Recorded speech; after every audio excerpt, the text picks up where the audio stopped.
got something to tell you guys. Terminator. It's my guilty pleasure film. Hello and welcome back to this. I mean the bucket list film reviewing. I should really have come up with a name for it before I kind of announce it like this, but here we are. Hi. I'm so sorry that it took me so long to get this video out to you. I have had tonsillitis. I have had 2 ear infections. I've just been a walking mess, really, to be honest, and I just haven't felt up to it, so I do apologise, but I am here to review James Cameron's 1985, yes, 1985 film, The Terminator. Yes, if you remember from last video, we have started the 52 card bucket list, okay? There's 52 weeks in a year.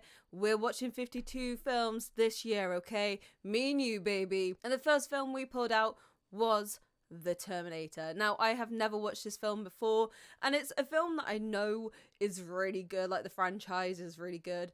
If you go in expecting that the technology was of its day, and it's kind of a little bit outdated now. Obviously, I have some idea as to what the film is, although I've never watched it before. I have seen like gifs of it all the time. I have heard like pop culture references, and also with the films that come after this as well, I've seen trailers for them as well.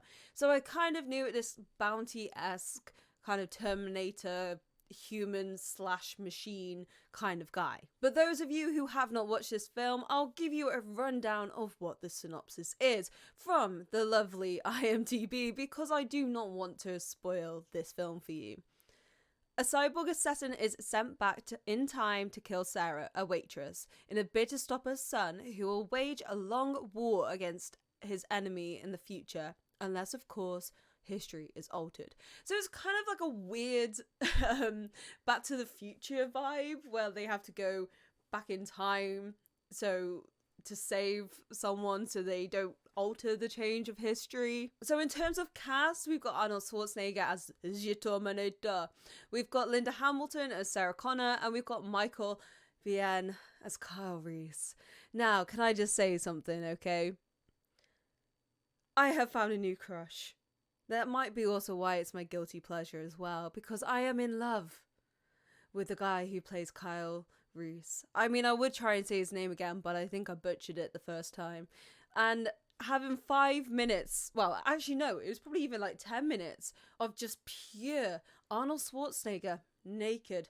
Michael Biehn pretty much naked too. I mean, we didn't see the shot, but we saw a nice ass shot of Arnold. I'm not gonna lie. We really did. So that kind of already won me over, but also I have a massive crush on Michael Biehn, and I was kind of rooting for him and Sarah Connor to bam. And I also did kind of predict some of the twists that happened as soon as they showed the picture of him holding the picture he holds. I was like, oh, it's solidified. I know now. I'm not going to spoil it. I'm just going to leave it ambiguous. You have to watch it to understand what I am referencing here. But apart from how fit the actors were, on the whole, they were pretty much really good for what the film was asking for them. Arnold Schwarzenegger, I don't know how he does it, but he's a really good, convincing like robot. Fully just flat-toned, monotone, just no emotion, no remorse, no empathy, anything that this like human should have, he was stricken off it. And it was just so convincing, because you have Michael Biehn's character Kyle Reese explaining that they have no empathy, no anything, and you look at Arnold's performance and you can see that completely, and it was really good. Also he did kind of make me laugh.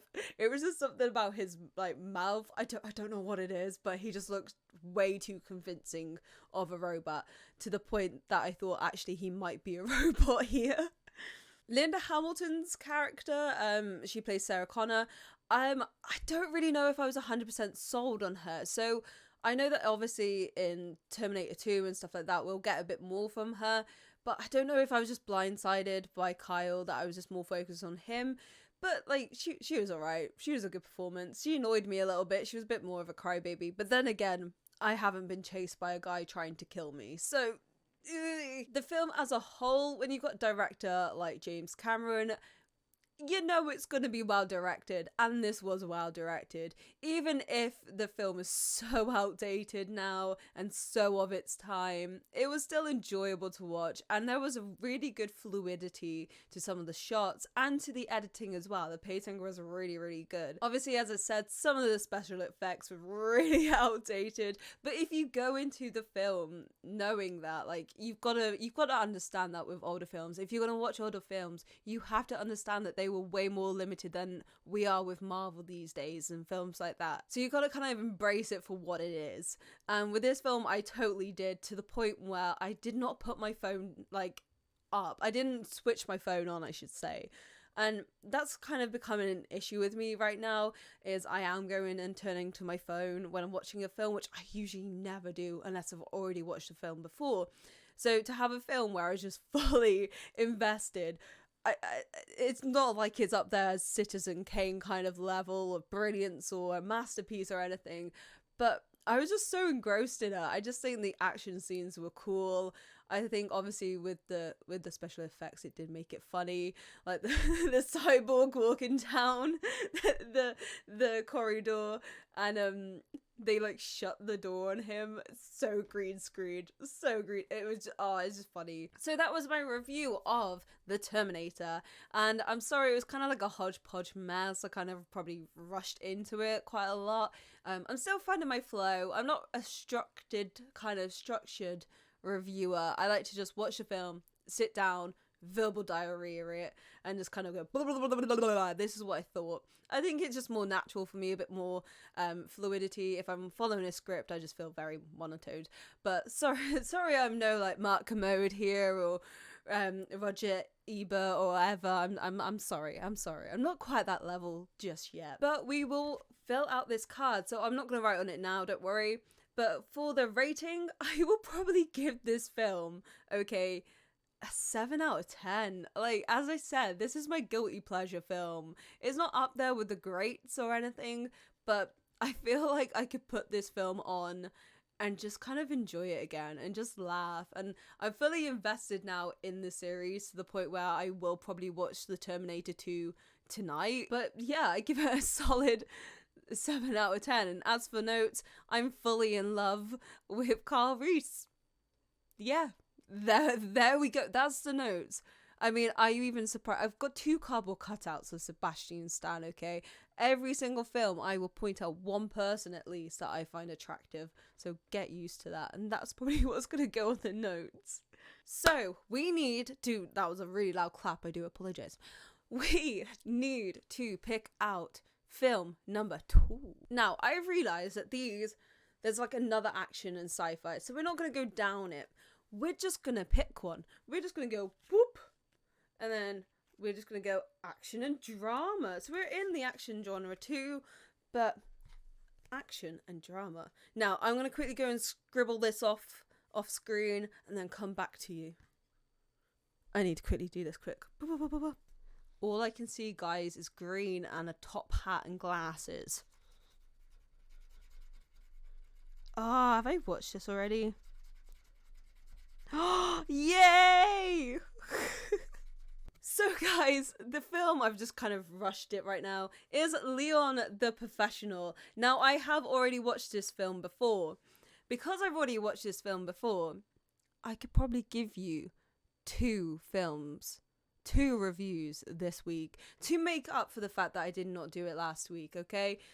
I will watch Leon the Professional again, okay? I am happy to do that for you. On one condition, you guys watch it too. Leon the Professional is the next film in our bucket list. I genuinely have nothing fun to say about like a little funny quip to say goodbye to for Leon the Professional. So I'm just going to go for the Terminator franchise again and say hasta la vista, baby. See you next time. Like and comment down below and subscribe and watch my Twitch, and yeah, hasta la vista, baby. I still can't do it. I'm sorry.